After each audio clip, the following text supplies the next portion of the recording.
Extraterrestre conformado por minerales y partículas orgánicas producidas por la acción combinada de viento, agua y procesos de desintegración orgánica. Es el medio natural para el crecimiento de las plantas. Pues si lo vemos, podemos ver el perfil y luego vemos ahí la parte de arriba. Decimos, eso es el suelo, ¿no? Del material parental, lo que sube y de la acción de las plantas para abajo. Y ya, es lo que ponemos en las macetas. Pero desde hace 30 años esto ha ido cambiando y nos hemos dado cuenta que eso que nosotros dábamos por sentado y que durante la Revolución Verde no tenemos que meter en el pecado, ¿no? Y con eso ya vamos a tener todos los nutrientes y todos los alimentos y todo, y no está funcionando. Ahora vemos una degradación de los suelos en toda la República, en todo el mundo, que es preocupante y alarmante, y que el IPCC, el Panel Intergubernamental de Cambio Climático, dedicó un reporte especial de hablar de cómo el cambio climático está afectando al suelo, a la tierra, pero también cómo la tierra está modificando ese cambio climático, está afectando negativamente también al clima, todo lo que le estamos haciendo a la tierra. Pero sobre todo, y es algo que nos ponía mucho énfasis en el IPCC, es sí, tenemos que decir la realidad, pero tenemos que dar soluciones. No podemos decir, estamos haciendo mal esto. Tenemos que decir, ¿qué hacemos para dejar de degradar al planeta y para mitigar las acciones? Y no teóricamente, ¿no? Como de salvarles en lo vivido. Y algo muy importante que surge del suelo, de su estudio, es que el suelo no es esa parte mineral, esa parte hasta orgánica que podemos pensar el humus. El suelo está vivo. Y el suelo está vivo gracias a todos los microorganismos, a todas las bacterias, los hongos, los nemátodos, los protistas, los escarabajos, las arañas. Eso es lo que le da vida al suelo. Es por eso que ahora existe una nueva definición. El suelo es un medio heterogéneo de fases sólidas, líquidas y gaseosas, cuyas propiedades varían a lo largo y ancho, ojo, favoreciendo el crecimiento microbiano.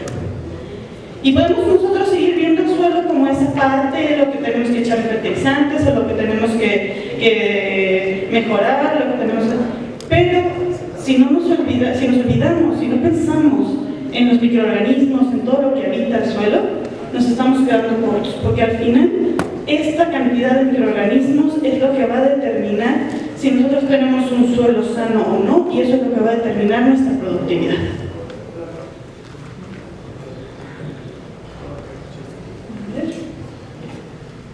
Algo antes de seguir hablando del suelo, algo que nos tiene que quedar muy claro y por qué hay un énfasis muy especial en se necesitan trajes a la medida de los ecosistemas, es el por qué tenemos suelos diferentes. El desarrollo del suelo pues va a depender del material parental, de la topografía, del clima, y eso nos da como resultado suelos diferentes, ¿no? México es uno de los países con mayor diversidad de suelos en el mundo, y eso aunado a los procesos del ecosistema, que es propiamente la actividad biológica tanto de los microorganismos como de la parte vegetal, esa dinámica de energía y materia que tiene, nos van a dar como resultado los diversos ecosistemas que tenemos. Y eso es muy importante, ¿no? Por eso no podemos, ya lo han dicho los ponentes desde el día de ayer, no podemos ir y decir, esta fórmula es la mágica, ¿no? Ni internacionalmente, ni localmente, ni siquiera casi vecino a vecino. Tenemos que ir y medir y decir, este es el suelo, esta es la topografía y esto es lo que vamos a ir haciendo paso a paso y lo que tenemos que ir ajustando. Y el suelo tiene un montón de funciones y desde el año 2015 la Organización de Agricultura, FAO, se ha dedicado a resaltar el papel del suelo, ¿no? Todas esas funciones que nos brinda como servicios ecosistémicos, de almacenamiento, de reservorio de carbono, de fuente de materias primas, siendo la plataforma para actividades humanas, un hábitat para la biodiversidad, almacena, filtra y transforma nutrientes y agua, produce biomasa, y luego nos da muchos beneficios, ¿no? Entonces, bienestar humano, ¿no? Regula y recicla agua y nutrientes, provee antibióticos, regula polinización. Por ello hay un investigador que dice acerca del COVID, esto que nos ha tenido encerrados los últimos 2 años, un poquito más. La vacuna la teníamos, era la naturaleza, y nosotros la destruimos. Y justamente el suelo forma un reservorio tan importante, y de ahí se han sacado tantos microorganismos que nos han permitido afrontar a las enfermedades como la penicilina, por ejemplo, entre otros. Y si nosotros pensamos en el suelo, en la ecología del suelo, esta diapositiva no pudo haber sido posible hace 20 años, porque no conocíamos tanto del suelo. Siempre se hablaba del suelo como una caja negra, como algo que está ahí tapado, que no conocemos, que nosotros plantamos y obtenemos la planta, que nosotros aramos, y pasan cosas. Empezamos a ver, pues es que los nutrientes del suelo, empezamos a ver otros, pero no sabíamos, y seguimos todavía estudiando, explorando precisamente cuáles son los procesos, ¿no? Y hay un boom de investigaciones en los últimos años de mucha gente que se ha dedicado a estudiar el suelo y a entender qué es lo que está pasando. Conocemos las micorrizas, pero no sabemos a detalle fino qué es lo que está pasando, cuál es su importancia verdadera, qué es lo que tenemos que buscar en un ecosistema, y eso es lo que nos ha llevado, ese desconocimiento, a cometer muchos errores en este uso del recurso, ¿no? Y entonces, por ejemplo, en esta parte de ecología del suelo, pues nosotros vamos a tener una planta, vamos a tener entradas de carbono, de dióxido de carbono por parte de la planta. Esta presentación habla básicamente de todo lo que está aquí en esta diapositiva. Vamos a tener microorganismos, las bacterias, los hongos, vamos a tener nematodos, protistas, asociaciones mutualistas, todos estos descomponedores que son los que regulan el ciclo de nutrientes, son los que llevan a cabo la nitrificación. Vamos a tener macroorganismos, insectos, artrópodos, etcétera, que son los que van a estar degradando la materia orgánica para que pueda ser asimilada luego por los microorganismos. Y vamos a tener luego otro tipo de organismos un poquito más complejos que vamos a ir viendo. Y todo esto que hablamos del suelo empieza en el sol. Cuando el sol emite sus fotones y llegan a la atmósfera, y luego tenemos allí las plantas, y llega ese fotón, y entonces en los estomas, que es donde está en las hojas, donde tenemos la clorofila, y en los estomas, que son esas aperturas, son esos hoyitos que podemos encontrar en las hojas, se abren y entra el dióxido de carbono y se escapa un poquito de agua, y con ese fotón se fija el carbono. Ahí es donde empieza la vida como la conocemos en el planeta, ¿no? La vida que nos interesa en los ecosistemas terrestres. Y hay una frase muy bonita que dice: cuando nosotros comemos, nos estamos comiendo un pedacito de sol, porque ese sol, ese fotón, es lo que llega ahí a excitar a las clorofilas y todo, y desata todo el ciclo de Calvin, donde nosotros vamos a tener entrada de agua, nos va a dar oxígeno, que pues es lo que respiramos, y con el dióxido de carbono va a formar el azúcar. Y ese azúcar, esos carbohidratos, es lo que va a generar lo que vemos, ¿no? La vemos en este caso para las vacas, que es el tema que estamos viendo en esta reunión. Pues ahí está la pastura, ¿no? Todo el follaje. Pero hay otras cosas que también se forman, las raíces, muy muy importantes. Y más que las raíces, también los exudados de las raíces. Cuando nosotros pensamos en un composteo, cuando decimos necesitamos echarle algo a nuestro suelo para enriquecerlo, decimos, puede que sea suficiente, ¿no? Pero si nosotros vemos cuál es la composición, vamos a encontrar que esa materia orgánica está formada el 10% por materia vegetal de la parte superior, otro 10% de la parte inferior y otro 50% en exudados.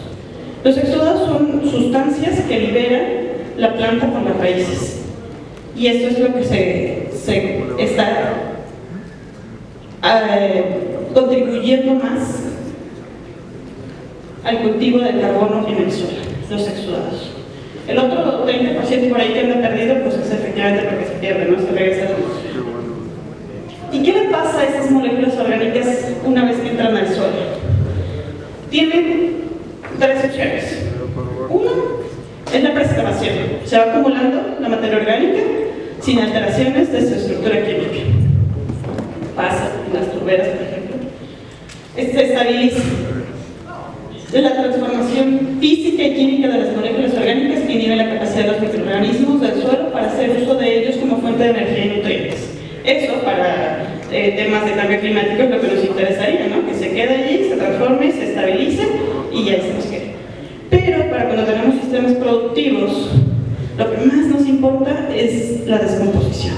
Y la descomposición es la transformación de las moléculas orgánicas, donde se va reduciendo la complejidad estructural y se libera energía mediante la oxidación biológica hasta generar compuestos inorgánicos. Y esos compuestos inorgánicos son los que vuelven a nutrir a nuestras plantas, ¿no? Y entonces, ¿qué es esa materia orgánica, ¿no? Para empezar, son residuos orgánicos con diferente composición química, nivel de alteración e interacciones con otros compuestos del suelo. El suelo está formado entre un 99 y un 90% de minerales, y entre un 1 y 10% vamos a encontrar materia orgánica. Y de ese 1 a 10%, el 95% va a ser materia orgánica muerta y el 5% organismos vivos. De la materia orgánica muerta vamos a tener principalmente moléculas orgánicas, otra parte que todavía se va a encontrar como materia orgánica particulada, y estos porcentajes es lo que nos interesa saber si nuestro suelo está preservando o descomponiendo la materia orgánica. Cuando ya se va yendo de materia orgánica particulada hasta moléculas orgánicas, pues es que está en un proceso de descomposición. Y aquí vemos los tamaños, ¿no? Vemos pues que las moléculas orgánicas simples, asimilables, que son las que van a nutrir luego las plantas, son las más pequeñas, en el orden de los nanómetros. Luego tenemos macromoléculas, tenemos proteínas, etcétera, que van a estar en el orden de los micrómetros. Y luego vamos a tener esa materia orgánica particulada un poquito más grandes. En el caso de los organismos vivos, vamos a tener entre un 20 y un 80% de bacterias, vamos a tener igual entre un 20 y un 80% de hongos, y esta proporción también está muy relacionada con las condiciones climáticas, y ahorita vamos a ver con la distribución a lo largo de la profundidad del suelo. Luego vamos a tener toda la fauna entre un 5 y 10% y luego entre un 5 y 30% de raíces. ¿Y por qué me gusta mucho que esto esté en la misma diapositiva? Si vemos también el tamaño de la fauna, de los hongos y de las bacterias, vamos a ver que la fauna pues, está en el orden de los milímetros, centímetros, podemos ver escarabajos, podemos ver lombrices, etc. Hongos, podemos ver las cifras, están ahí intermedios entre micrómetros y milímetros, y las bacterias son las más pequeñas. Y entonces cuando pensamos en el metabolismo de estos organismos vivos, que son los que están descomponiendo nuestra materia orgánica, que comen, ¿ustedes qué se imaginan? ¿Que una bacteria se puede comer esta materia orgánica particulada que está en el orden de los milímetros? No, ¿verdad? Estas bacterias, ¿qué tienen que comer? La más chiquita. Si tienen una boca, pero tengan una boca chiquita, pues no les podemos meter una materia orgánica grandota, ¿no? O sea, todo va de acuerdo a qué puedo metabolizar, de acuerdo a mi tamaño, y entonces cómo llego, ¿no? A que yo pueda volver a tener moléculas orgánicas simples, que son las asimilables nuevamente por la planta. Entonces el tamaño y la distribución de mis organismos vivos de acuerdo a ese tamaño es muy importante. Y empezamos entonces con los macroorganismos, ¿no? La descomposición de la materia orgánica no llega nada más hasta que las bacterias y los hongos pueden descomponerla, sino que empieza desde los mamíferos, ¿no? De los microorganismos. Hay mamíferos pequeños cuya labor en el suelo pues, es dispersión de semillas, flujo de energía en las redes tróficas, o sea, en la cadena alimentaria. Crean galerías y estas galerías pues, permiten la aireación del suelo, el flujo de agua, hábitats para otros organismos, etc. Luego vienen las lombrices, que pues eso también ya sabemos mucho, ¿no? De las lombrices, que son los ingenieros del ecosistema. Promueven un flujo de energía, son detritivos, es decir, se van comiendo todas esas partículas más grandes porque pues, su tamaño sí se los permite, y luego sus desechos son los que ya luego pueden ser asimilados por bacterias y hongos. Hay un término por ahí que me gusta mucho que es pedoturbación biótica, que pues es ir degradando todo esto. También van a crear galerías más chiquitas, entonces pues va a ser para organismos más chiquitos, previene la erosión, entre muchas otras cosas que todavía seguimos estudiando de las lombrices, ¿no? Luego también dentro de los macroorganismos están los artrópodos. Tenemos arácnidos, tenemos insectos, tenemos miriápidos y crustáceos. Y estos también juegan un papel muy importante. Por ahí a lo mejor este les suena, ¿no? Que yo creo que es el que más ayer estaba por pelotero. Pero también las arañas, los alacranes, los 100 pies, los 1000 pies, las cochinillas, las hormigas, todos esos van rompiendo ese cacho de materia vegetal, lo van haciendo más chiquito, cada vez más chiquito, conforme vamos disminuyendo el tamaño de estos organismos, hasta que pueda llegar a ser asimilable por las bacterias y los hongos. Entonces, nuestro suelo no nada más tiene que tener bacterias y hongos, sino que tiene que tener toda esta diversidad de organismos, desde mamíferos hasta la bacteria y el hongo, para que pueda hacer esta descomposición. Y hablando de microorganismos, pues no nada más bacterias y hongos. También vamos a tener protistas, los cuales pues, pueden ser mutualistas, pueden ser parásitos también, degradan la madera principalmente, y pues es también los que encontramos por ahí en el volumen de las vacas. Nemátodos, que también pueden ser parásitos, pero tienen un papel muy importante, regulan poblaciones de bacterias y hongos. Entonces cuando tenemos una infestación por hongos, una infestación por bacterias, pues si tuviéramos nemátodos en nuestro sistema sería más sano. Y hay unas asociaciones que se llaman costras biológicas, que son asociaciones de cianobacterias, algas, hongos, líquenes y otros microorganismos, que son estas, no sé si les suenan por ahí, como costras, pero que cuando llegan se ponen verdecitas. Y estas son muy importantes, sobre todo en los ecosistemas áridos.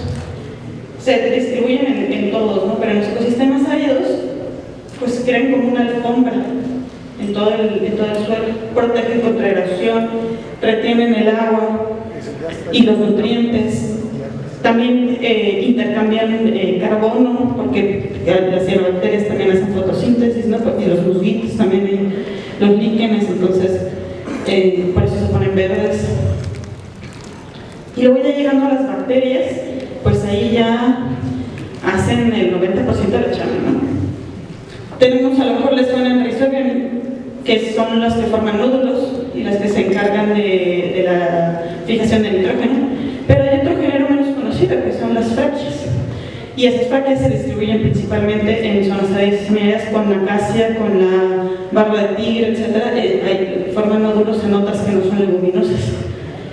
Tenemos también bacterias milenizadoras, cicladoras de nutrientes, crean metabolitos secundarios que pueden ser hormonas, promotoras de crecimientos, lípidos, hacen control de comunidades, tienen actividades enzimáticas, que es lo que degrada a esas moléculas compuestas a simples, solubilizadores de fosfato, hacen la degradación de quitina, la nitrificación, etc. Y lo hacen principalmente las bacterias pegaditas a las raíces. Ahorita vamos a ver cómo lo hacen. Dentro de los microorganismos también están los hongos, y ahí sí me encantan, los puse más. Los hongos, que es lo que tenemos ahí, que es lo que tienen para ahí en sus mesas también, todos esos champiñones y cuerpos fructíferos, esta es la parte que vemos, ¿no? Ahí cómo van saliendo. Pero luego, el hongo en realidad son micelios. Los micelios son como hilitos, son hifas se llaman. Y lo que hacen es que si nosotros tenemos una raíz de la planta, puede crecer mucho y puede crecer en lugares más pequeños que las raíces, porque crece ahí es mucho más chiquito, mucho más delgadito la hija. Y funciona entonces como raíces extendidas y van a proporcionar todo eso que no le puede llegar por la raíz, porque la raíz tiene un crecimiento limitado. Todo eso que absorbería la planta por la raíz ahora lo absorbe por el micelio, la micorriza. Y proporciona agua y nutrientes, y la planta le da un poquito de carbono. Dicen que es una asociación mutualista, pero creo que la más beneficiada siempre es la planta, y todos los que estudian pues así lo dirán también. A cambio, también hacen otro tipo de hongos, degradan, descomponen materia orgánica, hacen ciclado de nutrientes. Y algo un poquito menos conocido de los hongos es que estabilizan los agregados. Los agregados del suelo son bolitas que se crean en el suelo. Si nosotros tenemos un suelo compacto, pues es nada más un masacote ahí de minerales, ¿no? Pero cuando tenemos materia orgánica, que veíamos ayer en unas fotos, ¿no? De cuando las vacas pasaban y entonces ya se veía así, se van creando agregados. Esas bolitas, si nosotros pensemos que nuestro suelo fuera cuadrado, pues si lo vamos apilando y si lo vamos conglomerando, pues se va quedando todo pegadito, ¿no? Como el piso. No tenemos huecos. Si no tenemos huecos, que son los poros, no tenemos espacio para que crezcan las raíces, no tenemos espacio para que se cree una galería de las hormigas, por ejemplo, etc. Pero si en cambio nosotros cambiamos esa forma cuadrada a una forma circular, que son los agregados, si ustedes tienen dos esferas y las ponen juntas, quedan huecos. Y esos huecos es lo que le da espacio para el agua, espacio para las raíces, espacio para la aireación, que eso ya es el término más conocido. Pero, ¿cómo le hacemos para que se queden esferas? Los hongos juegan un papel muy importante, porque entonces ellos ayudan a estabilizar esas esferas, esos agregados, y ya sean los grandotes o los chiquitos, los estabilizan los hongos con sus hifas. Y no nada más porque existan y se quedan ahí como redes, sino también porque tienen compuestos como la glomulina, que actúan como pegamento.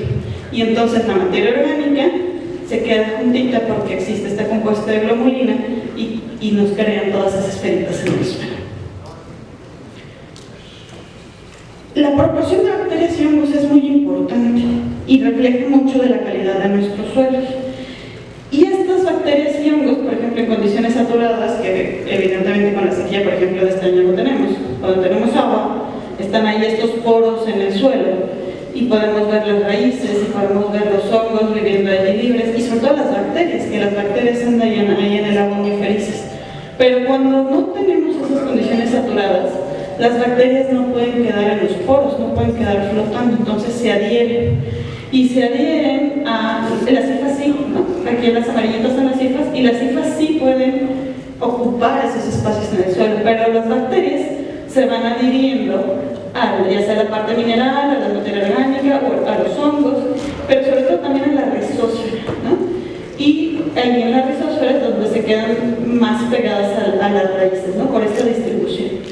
Y entonces, cuando nosotros tenemos condiciones de sequía, ¿qué vamos a tener más? Hongos. Y cuando tenemos condiciones más húmedas, vamos a tener bacterias. Y entonces esa proporción nos puede hablar mucho sobre la calidad de nuestro suelo. Y por condiciones saturadas no estoy hablando nada más de lluvia. El suelo retiene humedad de la condensación en las mañanas, por ejemplo, ¿no? de rocío. Y esto es importante también porque todos los microorganismos van a estar en la parte superficial del suelo. Del 0 a los 15 centímetros es donde van a estar el 90% de las bacterias y los hongos, ¿no? Y es donde existe, es la discoteca del suelo, es donde pasa toda la parte de la degradación de la materia orgánica. ¿Qué prácticas están afectando esta microbiología del suelo?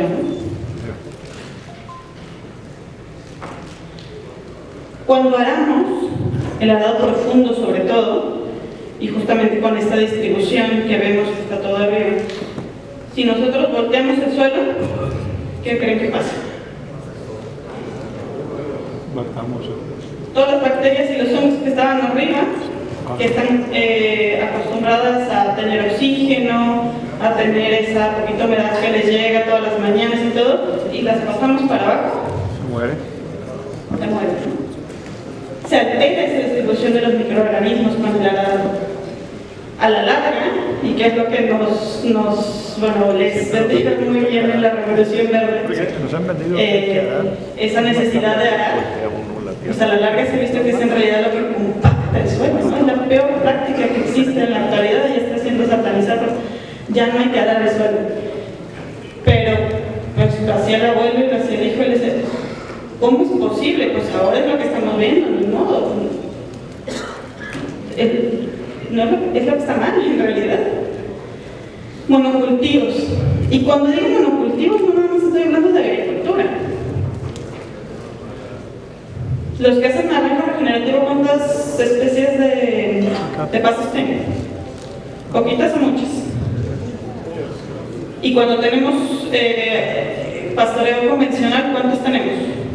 más poquito. Entonces eso podría ser semejanza al monocultivo, ¿no? Cuando tenemos pocas especies de plantas, se vuelve necesaria la fertilización, porque las plantas tienen ciertos microorganismos asociados, tienen raíces a cierta profundidad, y si nosotros ponemos todo parejo, pues nada más tenemos raíces a cierta profundidad. En cambio, si tenemos diversidad, pues tenemos raíces a distinta profundidad, bacterias diferentes, hongos diferentes, todo diferente, si arriba tenemos cosas diferentes. Tenemos diversidad de exudados también, calidad de materia orgánica, ¿no? Ustedes mejor que ellos lo saben. Si la vaca se come una cosa u otra, es porque la planta es diferente, porque la textura de la planta, porque las hojas le saben diferente, y ese sabor y esa dureza de la planta también se refleja cuando se queda la planta allí, incluso en las excretas, ¿no? Va a ser distinta dependiendo de la planta. Y si nosotros tenemos solamente un tipo o poquitos tipos de pasto, pues tenemos solo poquitos tipos de bacterias. Promueven también la aparición de plagas, el tener monocultivos. Si tengo todo igual y llega un organismo que le gusta mucho eso que yo tengo allí, pues se hace plaga rápido.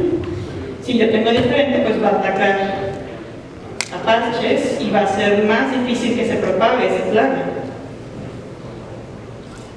Básicamente es esto: si tenemos un monocultivo, pues vamos a tener lo mismo abajo, lo mismo arriba. Si tengo diverso, pues van a tener allí microagregados, macroagregados, las esferas van a ser de diferente tamaño, voy a tener allí también una diversidad de organismos abajo, etc. Más prácticas que están afectando la microbiología de los suelos: los fertilizantes de síntesis química, plaguicidas, pesticidas. Alteran principalmente la conductividad eléctrica del suelo, el pH, la disponibilidad de nutrientes y sobre todo matan microorganismos benéficos. ¿Cómo sabe cuando nos tomamos una aspirina que nos duele la cabeza y se va para la cabeza? No lo sabe. Llega y bloquea todos los receptores de dolor y nos alivia lo que nos duele, que es el dolor de cabeza. Pasa lo mismo cuando aplicamos un plaguicida. ¿Cómo sabe que el plaguicida lo estamos aplicando para fulanito o sotanito? Cuando no estamos hablando de control biológico, cuando estamos hablando de plaguicidas de síntesis química. No lo sabes. Nosotros aplicamos un plaguicida y mata todo. Un herbicida, ¿no? También en agricultura, y mata todo. Todo lo va a matar. Hay algunos que sí están específicos, más o menos, están dirigidos a ciertas, pero que aún así tienen afectaciones sobre otras plantas, sobre otros microorganismos, etc. Pero sobre todo los microorganismos benéficos los matan. ¿Y esto por qué? Porque cuando nosotros estudiamos microorganismos, bacterias, hongos, casi siempre lo hacemos en un laboratorio. ¿Y cuáles son los que nos van a crecer, los que vamos a poder estudiar? Los que nos crecen, el que respete.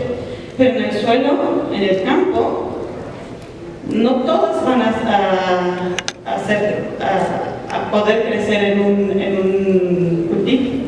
Y hay mucho más que probablemente sea benéfico, pero que no hemos sido capaces de estudiarlos. Entonces, cuando nosotros añadimos un plaguicida, un herbicida, estamos matando otras cosas que probablemente no sabíamos que existían, pero que nos estaba dando un beneficio. Y uno muy, muy importante, el suelo desnudo. Es lo peor que le puede pasar al suelo. Arrastras, sí, Se incrementa la temperatura, ya también lo decían ayer, ¿no? ¿Cómo es diferente la temperatura en un suelo desnudo cuando tiene poquita hierba baja o hierba alta? Y suelo desnudo, porque también van a decir, sí, pero con el pastoreo intensivo nos ponemos un top, pero la reemplazamos. Se reemplaza la cobertura, ¿o no? ¿Qué cambiamos? Pasto por las heces y luego la vida. Exactamente. Entonces no lo estamos desnudando. El suelo desnudo también está sujeto a intemperización por abrimiento, que cuando ya está cubiertito por heces, ya no pasa, ¿no? El suelo desnudo se encosta. Hay oxidación y pérdida de materia orgánica cuando se desnuda. Todo lo que decimos, bueno, ya lo voy a cortar. Y entonces se va oxidando por procesos químicos, aunados con los biológicos, y entonces se libera más dióxido de carbono. Y el suelo desnudo es lo que más libera dióxido de carbono a la atmósfera en todo el planeta. Y otra práctica que afecta a la microbiología del suelo: antibióticos y desparasitantes. Y es muy lógico, ¿no? Si yo le doy a la vaca antibióticos y le doy desparasitantes, ¿cuánto metaboliza?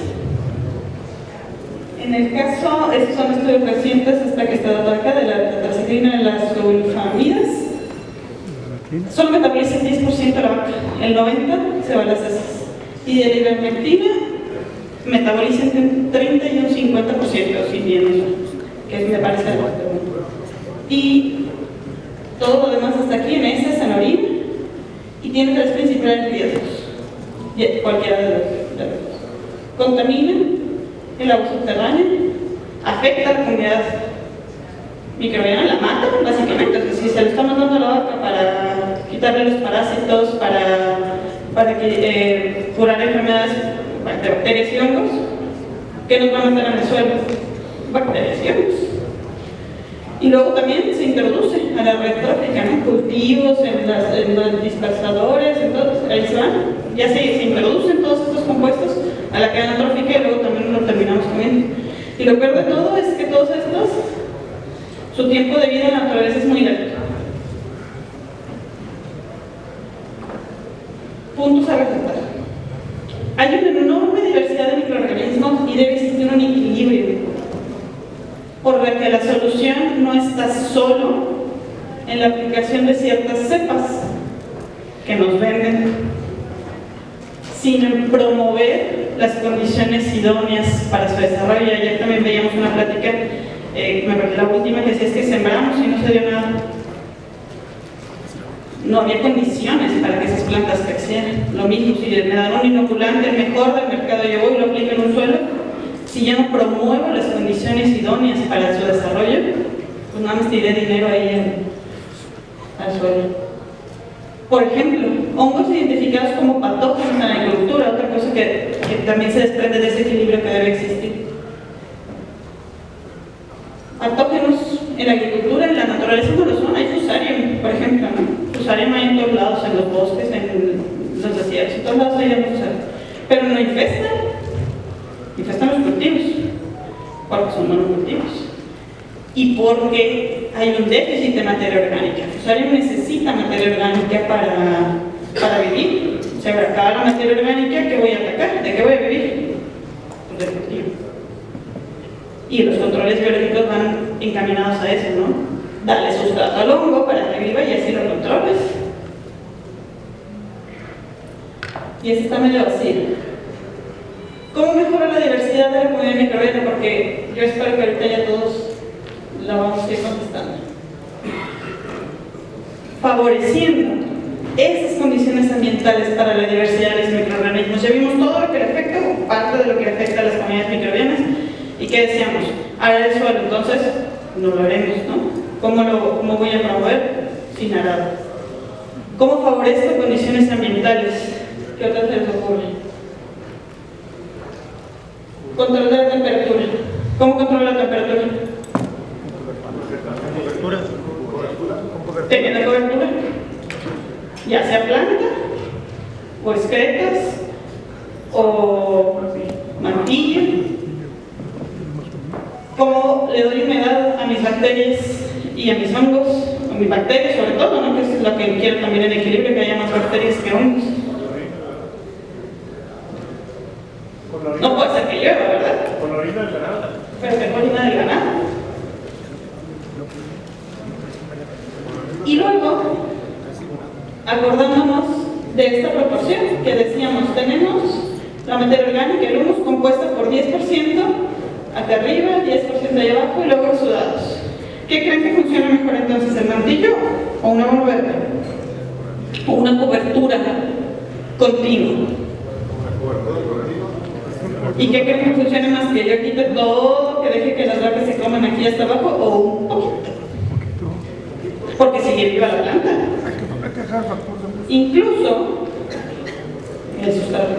Incluso hay estudios bien demostrados en los que dicen que la herbivoría promueve los exudados en el pasto. Entonces, y herbivoría, pues se vaya la vaca y se la come. Entonces, si está la vaca y se la come el pasto, hay más exudados todavía y eso es lo que queremos. Pero no queremos de uno, queremos de muchos. Si nosotros tenemos riqueza de especies de plantas acá arriba, vamos a tener raíces a distinta profundidad, vamos a tener respiración de bacterias más, una eficiencia en el uso de carbono más alta por parte de las bacterias que por los hongos, vamos a tener esa rotación hacia abajo, porque pues aquí es donde ya casi no hay agua, vamos a tener entonces más hongos acá, la masa microbiana va a ser más abundante hacia abajo y vamos a tener esa fijación de carbono orgánico que luego es lo que nos ayuda a mitigar el cambio climático y todos nos vamos a beneficiar de esto. Si se fijan, para el curso de referencias y todas son bien recientes, porque todo esto se está estudiando muy recientemente. Hay otros ejemplos. Uso de inoculantes, les decía, ya cuando tengo las condiciones, ya primero le puse las condiciones, a lo mejor algunos inoculantes no me vendría mal, ojo, nativos, porque luego se vuelven placas. Están los prebióticos. Los prebióticos son metabolitos secundarios de microorganismos benéficos.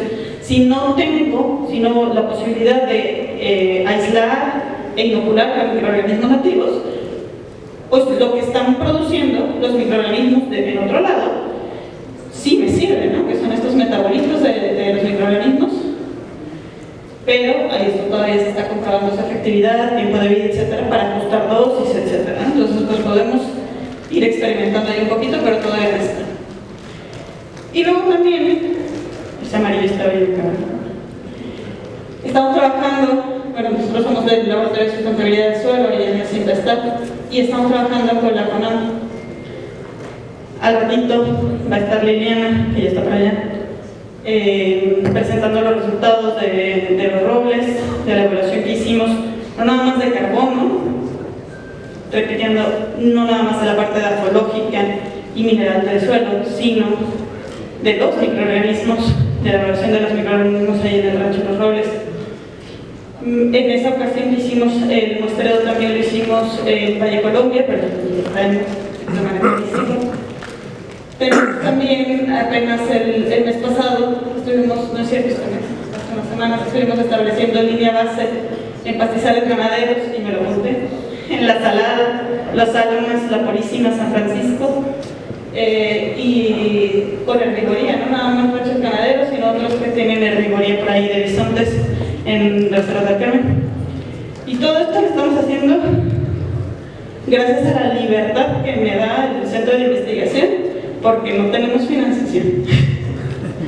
Me dicen, tú investiga con la que tengas, y por ejemplo en el muestreo que nos venimos acá con Don Luis y con Doña Silvia, el rancho Los Robles nos trajo Ángel. Nos fuimos ahí a echas de gasolina y cosas, de un proyectito por ahí que tenía todavía. Y igual acá Paco nos invitó auditó y nos dijo, bueno, tú te vienes a Musquis, de aquí nos movemos, no tengo más, sí, sales, casear, no te preocupes. Y estamos estableciendo estas líneas base, estamos ya obteniendo resultados del año pasado y queremos seguir, ¿no? A ver si ya da un poquito más por ahí. ¿Cuáles son las preguntas pendientes? Aparte de, por supuesto, la importancia de ir estableciendo líneas bases, de comparar sitios, etc. ¿Seremos capaces de establecer tiempos de descanso idóneos, viendo los microorganismos, viendo la diversidad de pastos que generamos? Y luego, ¿qué pasa con la vaca? Ahí sí ya soy más que ignorante. La fermentación rumiana, la estabilidad, ¿cómo es afectada si en lugar de que tengo uno, tengo 20? ¿Cómo son los microorganismos? ¿Cómo afecta esa diversidad luego a los microorganismos específicos de una región, ¿no? A ese intercambio hacia el dióxido de carbono? ¿Cómo se afecta esa producción de metano si nosotros le metemos mayor diversidad? Y eso es todo.